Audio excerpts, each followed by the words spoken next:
Is that your understanding, Mr. Turpin, of the counts that you will be entering a plea to? Yes. And Mrs. Turpin?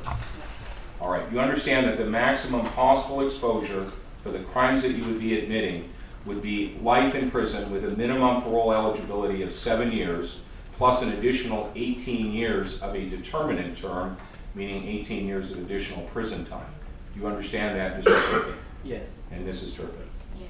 To count 16, a further charge of dependent adult abuse, that being a violation of Penal Code Section 368, Subdivision D, Subsection 1, a felony occurring on or about January 15, 2015 through and including January 14, 2018 in the County of Riverside, State of California, with the named victim being Jane Doe, J-E-S, initial T. How do you plead to that charge, Mr. Turpin? Guilty. And Mrs. Turpin? Guilty.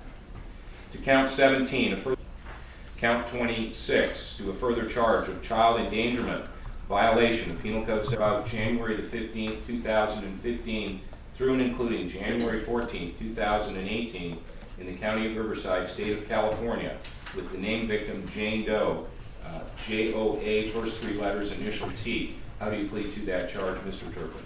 Guilty. And Mrs. Turpin? You committed a violation of Penal Code Section 273A, Subdivision A, child abuse, in that you, under circumstances likely to commit great bodily injury, cause or permit a child, to wit, Jane Doe number 3, to suffer unjustifiable physical pain or mental suffering, or cause her health to be endangered as charged in count 27. Mr. Turpin? Yes. Mrs. Turpin? Yes.